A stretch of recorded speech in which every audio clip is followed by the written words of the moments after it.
The debate that blew up the NBA. Hey, explosive basket bomb army. Today we're not counting points or rings, we're blowing up stereotypes. LeBron versus Jordan isn't a battle of stats, it's a war of eras, philosophies, and raw human ambition. Why might LeBron be the ultimate legend of modern basketball? Switch your brain to full power, we're diving deep. Versatility versus specialization. Who matters more to a team? Jordan was the perfect weapon of mass destruction. When the game was on the line, everyone knew who would take the shot, and no one could stop him. His 30 points per game were like a signature carved into NBA history with a blade, but Jordan required the entire team architecture to be tailored around him. The coach, the system, the teammates, everything had to work for him. Now LeBron. He's not a weapon, he's a laboratory, an engineering plant in a human body. He's the system, the processor, and the executor all at once. He can be the one scoring first and also the one cleaning up someone else's mistake. He's the mentor, the director, and the playmaker. LeBron doesn't need to adapt to a system, he becomes the system and bends everything around him. He played with Shaq and Dwyane Wade, with Kyrie, Love, Davis, with youngsters and vets. And in every case, his style didn't just survive, it dominated. Triangle offense? Cool. Switch-heavy positional basketball? No problem. Fast breaks? Feels like home. Now for some cold facts. Career averages: 27 points, 7 rebounds, 7 assists. In the 2017 finals, he posted a triple-double for the entire series, a first in history. In 2023, he attacked the paint at 74% efficiency, like a dominant center. At 38, he's still averaging 8 assists. Who else can do that? Jordan is a perfect blade. LeBron is a Swiss Army knife. He cuts the game from every angle. Conclusion: Jordan is a masterpiece crafted by a master. LeBron is a universal Lego set, from which you can build any masterpiece. Era of heroes versus era of systems. Where is it harder to win? In the 90s, every game was a duel of solo titans. Jordan, Barkley, Ewing, Hakeem. All these legends battled against other legends, but the game was simpler. There weren't 10 defensive schemes, no analytics breaking down every angle, and nowhere near the star density we see now. LeBron, meanwhile, played in an era where teams are like algorithms designed to dismantle you. He battled Popovich's Spurs, a military machine of discipline, faced the Warriors with Curry and Durant, who turned basketball into a mathematical symphony, went up against super teams like Boston with Tatum, Brown, and Smart. These days, one star means nothing. It's all about synergy, switchability, and 3D role players who can drop 21 night and vanish the next. Now remember the 2016 finals.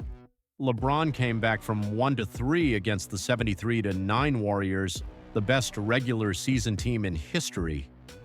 He delivered that legendary block. That wasn't just a win, that was a system hack. Conclusion: Jordan won in the era of heroes. LeBron wins in the age of algorithmic geniuses. Winning today isn't just greatness, it's wizardry. Leadership. Rule by fear or by respect. The Bulls' locker room ran on fear and pressure. Jordan was a coach you couldn't fire. His bully method worked, but it hurt. He got results, but the cost was broken spirits. People feared him, they listened, but at the cost of tears, conflict, and burnout. LeBron, whole different movie. He creates an environment where teammates feel like part of something bigger. He doesn't scream, he explains, he doesn't humiliate, he empowers.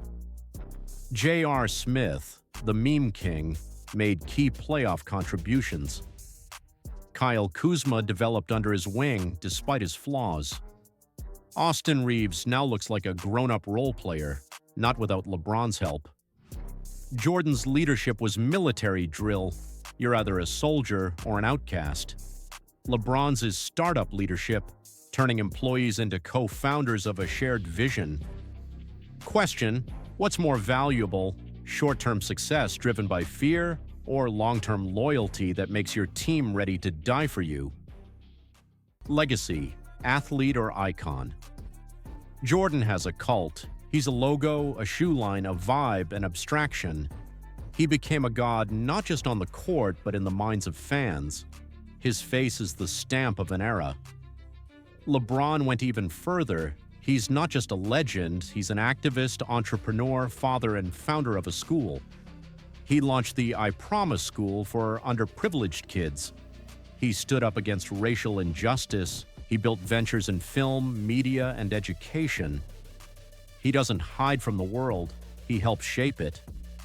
Sure, people give him heat. Just shut up and dribble.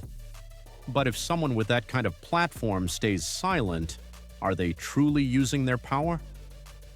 Conclusion: Jordan left a mark on the game, LeBron on the world. One became a brand, the other a symbol of change. The eternal question: what does greatest even mean? GOAT isn't a number or a trophy, it's a mirror of the times. If you value ruthless dominance and perfect results, Jordan's probably your guy. If you care about transformation, versatility, and impact beyond the hardwood, then you're riding with LeBron. Jordan is the fairy tale hero, flawless, majestic, always victorious. LeBron is the real one, with failures, yes, but with redemptions that inspire even more. We're comparing VHS to YouTube, a Kodak camera to an iPhone. This isn't about who's better, it's about what we value. Final point: even if LeBron wins 10 titles, the debates won't stop. Because this isn't about basketball, it's about us. Our nostalgia versus our faith in what's next. P.S. Personally, I love Jordan more. Not because he's objectively greater, just because I do. No reason. Everyone has their own GOAT. BASKETBOMB verdict. BASKETBOMB Army, this video isn't the end, it's the start of round 2. Drop your take in the comments. Who's your GOAT and why? Smash that like if LeBron is the face of the future. Hit dislike if your heart belongs to Michael. The main thing, don't be afraid to argue. Because the greats don't just compete, they inspire. Subscribe, hit the bell, and stay tuned to the channel where we blow up every stereotype.